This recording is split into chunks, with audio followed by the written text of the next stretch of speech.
Hello বন্ধুরা, good morning. কেমন আছো সবাই? আশা করছি সকলে ভালো আছো, সুস্থ আছো। আর সকালবেলা ঘুম থেকে উঠেই আমি প্রথমে খাওয়া-দাওয়া করে নিয়েছি। খাওয়া-দাওয়া করে এক গাদা ওষুধ নিয়ে বসে গেছি সোনাকে নিয়ে। আর ওর ঠান্ডা লেগেছে। আমারও ঠান্ডা লেগেছে, যার কারণে ওর ঠান্ডাটা হয়তো সারছে না। আর এর আগে ওর ঠান্ডা লেগেছিল, তখন ডাক্তারের কাছে নিয়ে গেছিলাম। ডাক্তার ওষুধ দিয়েছিল আর সেই ওষুধগুলোই কিন্তু ওকে খাওয়াচ্ছি। আর সকালবেলা ওর মুখটা একটু ক্লিন করে দেবো, তার জন্য গরম জল নিয়ে নিয়েছি আর কাপড় দিয়ে ওর মুখটা একটু মুছে দিচ্ছি। আ আর এদিকে এখন থেকে কিন্তু ওর যা কাজবাজ আছে এখন থেকে আমি করার চেষ্টা করছি। যেহেতু মাই করে দেয়, তো এখন থেকে নিজে চেষ্টা করছি যে একটু একটু করে করার। যেরকম ওর জামাকাপড় পরানো, ওর স্নান করানো, এগুলো একটু একটু করে শিখছি। কারণ মা তো আর সবসময় থাকবে না। এখন নয় মায়ের বাড়িতে আছে, সেই জন্য মা করে দিচ্ছে সব কিছু।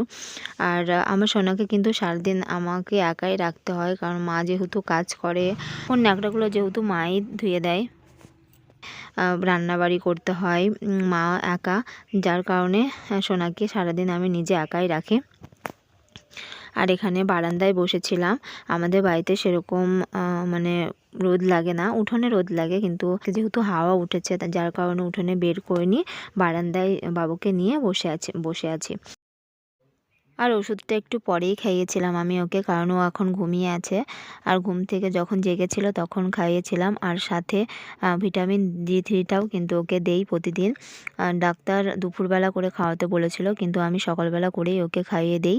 আর যত দিন যাচ্ছে তত মনে হয় ঠান্ডাটা আরও বাড়ছে, কমার কোনো নামই নেই। আর এই ঠান্ডার মধ্যে তোমরা কে কে রাত জাগছো অবশ্যই কমেন্ট করে জানিও।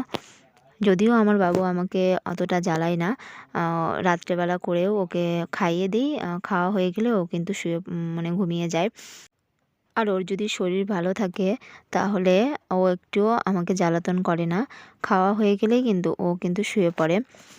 যদিও ঠান্ডা, তার জন্য একটু অসুবিধা হয়। ঠান্ডার মধ্যে তো ৩-৪ বার উঠে খাওয়াতে হয়। আর আমি এখানে বারান্দায় বসে বসে আমার মায়ের সাথে গল্প করছিলাম। আমার মা রান্না করছে আর আমি বারান্দায় ওকে কোলে নিয়ে বসে আছি আর আমার মায়ের সাথে গল্প করছি।